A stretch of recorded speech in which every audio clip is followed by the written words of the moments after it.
इस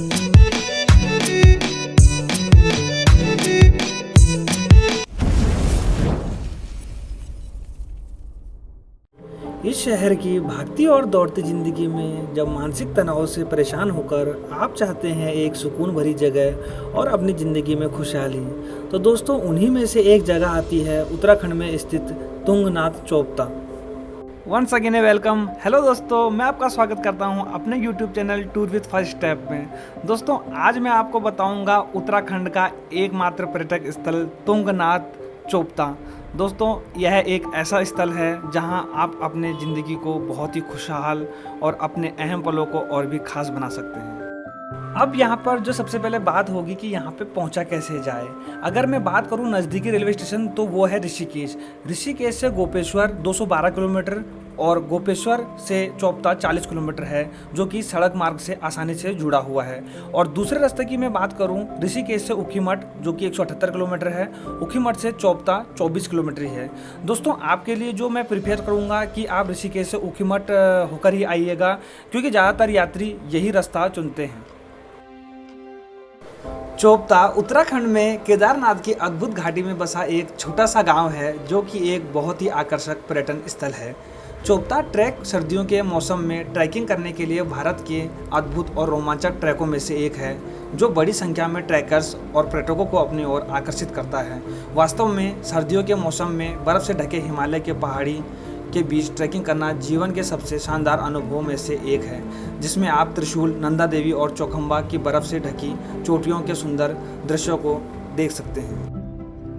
आप में से भी अगर कोई भी यहाँ घूमने का प्लान बनाता है तो मैं बात करूँगा यहाँ बजट की। अगर आप पर्सनली यहाँ के ट्रैक की योजना बना रहे हैं तो लगभग आपको 3 से 4 दिन का ये टूर 15 से 20 हज़ार रुपये का पड़ेगा। और वहीं आप अपने फ्रेंड्स या फिर किसी ग्रुप के साथ आते हैं तो लगभग ये उस खर्चे से 2 या 3 हज़ार रुपये कम पड़ेगा। दोस्तों आपको तय करना है कि आपको फ्रेंड्स के साथ आना है या फिर आप पर्सनल ट्रैक की योजना बना रहे हैं। दोस्तों चोपता ट्रैकिंग पर जाने से पहले आपको कुछ आवश्यक चीज़ें खरीदनी पड़ सकती हैं, जो आपको थोड़ा अतिरिक्त खर्चा करा सकती हैं। इसीलिए मैं आपको चोपता घाटी ट्रिप के लिए कम से कम 15 से 20 हज़ार रुपये का बजट बनाने की राय दूंगा। चोपता चंद्रशिला ट्रैक भारत के सबसे प्रसिद्ध और उच्च ऊंचाइयों वाले ट्रैकों में से एक है। चोपता घाटी ट्रैक चोपता से शुरू होता है, जो तुंगनाथ विश्व का सबसे ऊंचा शिव मंदिर तक जाता है, जो 5 किलोमीटर लंबा है।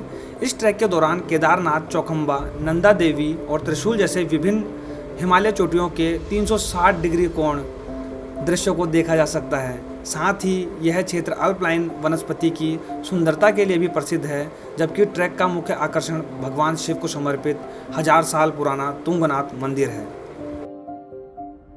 दोस्तों अगर मैं पर्सनल एक्सपीरियंस के साथ कहूँ तो आप कभी भी कहीं टूर प्लान करते हैं तो सबसे पहले वहाँ के मौसम के बारे में ज़रूर जान लें। दोस्तों वहीं अगर मैं चोपता की बात करूँ, यहाँ अगर आप अक्टूबर से जनवरी के महीने आते हैं तो यहाँ का तापमान 15 से लेकर 20 डिग्री तक आपको मिलेगा। और इस दौरान इस स्थान पर भारी बर्फबारी भी आपको देखने को मिल सकती है, जबकि मार्च से मई के महीनों के दौरान औसतन तापमान लगभग 15 से 25 डिग्री के बीच रहता है। और इसलिए मौसम के आधार पर चोपता घाटी के लिए आप ट्रैक की योजना बनाएं। दोस्तों यहाँ पर अगर मैं चोपता आने पर चोपता के जो घूमने की जगह है उनकी बात करूँ तो यदि आप अपने दोस्तों के साथ या फैमिली के साथ चोपता वैली घूमने बनाने का प्लान बना रहे हैं तो मैं आपको बता दूं कि चोपता घाटी अपने ट्रैक मार्ग के साथ साथ अपने पर्यटक और दर्शनीय स्थलों के लिए भी काफ़ी प्रसिद्ध है, जो कि इनमें से हैं। तुंगनाथ मंदिर। तुंगनाथ मंदिर चोपता के पहाड़ियों की चोटी के बीच बसा हुआ एक प्रसिद्ध शिव मंदिर है। यह मंदिर 1000 साल पुराना है, जो कि समुद्र तल से लगभग 3680 मीटर की ऊंचाई पर स्थित है। तुंगनाथ मंदिर चोपता से 4 किलोमीटर की दूरी पर स्थित है, जहां 2 घंटे की ट्रैकिंग करके पहुंचा जा सकता है। कंचूला खरक कस्तूरी मृग। कंचूला खरक कस्तूरी मृग अभ्यारण्य चोपता का प्रमुख पर्यटक स्थल है, जो कि चोपता में घूमने के लिए सबसे अच्छी जगहों में शामिल है। यह अभ्यारण्य कई प्रकार के वनस्पतियों से घिरा हुआ है, जो प्रजनन कस्तूरी मृग और अन्य हिमालयी जानवरों के लिए भी जाना जाता है। यदि आप भी वन्य जीव प्रेमी हैं तो आप भी इसे घूमकर जरूर आइएगा। देवरिया ताल। देवरिया ताल ऊखीमठ गोपेश्वर मार्ग पर स्थित है, जो चोपता ट्रैक का एक बहुत ही महत्वपूर्ण हिस्सा है। चोपता में बर्फ से ढके पहाड़ों के बीच सुबह सुबह झील का अनुभव करना जीवन के सबसे यादगार पलों में से एक है। झील चारों तरफ चीड़ के पेड़ों से घिरी हुई है और झील का अन्य आकर्षण चौखुम्बा पीक का प्रतिबिंब है जो वास्तव में देखने लायक है। सारी गांव उत्तराखंड के सबसे खूबसूरत गांवों में से एक है जो बहुत सारे ट्रैकर्स और यात्रियों को अपनी ओर आकर्षित करता है। यह गांव ट्रैकर्स के लिए एक आधार शिविर के रूप में कार्य करता है जहां पर्यटकों और ट्रैकर्स के रुकने के लिए आवासीय सुविधाएं उपलब्ध हैं। बनिया कुंड चोपता के आकर्षक घास के मैदानों में से एक है जिनमें ट्रैकर्स के लिए कई आवास विकल्प उपलब्ध हैं। इसलिए बनिया कुंड को ट्रैकर्स के लिए एक निवास स्थान कहना गलत नहीं होगा। चोपता ट्रैकिंग के दौरान अधिकांश ट्रैकर्स अपने ट्रैक के दौरान बेस कैंप के रूप में इस स्थान का चयन करते हैं। ट्रैकर्स के साथ साथ पर्यटकों के लिए यह जगह पसंदीदा बनी हुई है जहां आप हरे भरे घास के मैदानों में आराम कर सकते हैं और आसपास के सुंदर दृश्यों को देख के अपने ज़िंदगी के पलों को और भी खास बना सकते हैं। दोस्तों, यहाँ पर जो मैं आपको इम्पोर्टेंट बात बताऊंगा वो आपको अपने ध्यान में रखते हुए आगे की ओर बढ़ना है। यदि आप चोपता घाटी में ट्रैक करने वाले हैं तो ध्यान रखें कि ट्रैकिंग के लिए उस ट्रैक का चुनाव करें जो आपके लिए आसानी से या फिर कहूँ कि सुविधाजनक हो। ट्रैक पर जाने से पहले सुनिश्चित कर लें कि आपके पास ट्रैकिंग के लिए सारा सामान अवेलेबल हो। चोपता घाटी घूमने जाने से पहले आवास और रहने के विकल्पों के बारे में ज़रूर जान लें क्योंकि यहाँ रुकने के लिए काफ़ी सीमित विकल्प ही मौजूद हैं। यात्रा पर जाने से पहले ध्यान रहे कि आपका बजट उसी ट्रैक और उसी प्लानिंग के अनुसार हो।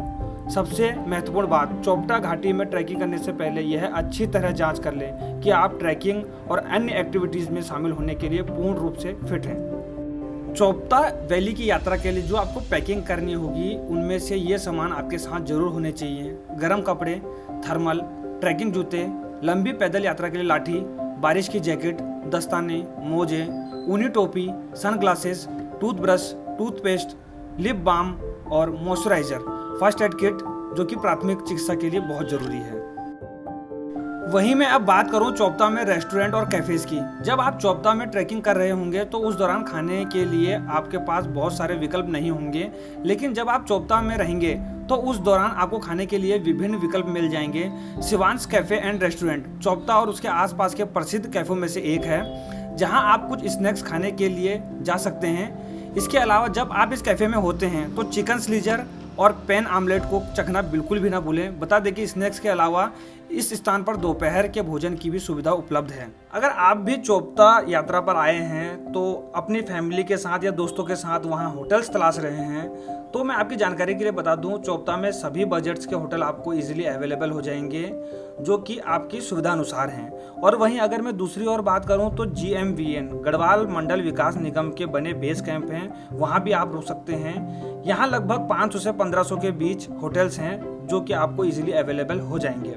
अगर उन्हीं में से कुछ मोस्ट होटलों की मैं बात करूं तो उनमें से ये प्रमुख हैं: the Meadows Chopta resort and camp, Srishti lodge hotel, Moksha hotel, forest eco resort. इनमें से किसी भी एक होटल्स में रुककर आप अपनी यात्रा को पूरा कर सकते हैं। तो दोस्तों, ये थी मेरे द्वारा शेयर की गई इन्फॉर्मेशन उन लोगों के लिए जो कि चोपता वैली यात्रा करना चाहते हैं। दोस्तों, अगर मेरे द्वारा शेयर की गई इन्फॉर्मेशन अगर आपको अच्छी लगी हो या फिर आप में से भी कभी कोई चोपता यात्रा पर गया हो तो अपने वैल्यूएबल कमेंट सेक्शन में जरूर दीजिएगा। और वीडियो अगर पसंद आई हो तो लाइक और चैनल को सब्सक्राइब जरूर कर दिएगा। अब वक्त हो चुका है जाने का दोस्तों। जय हिंद।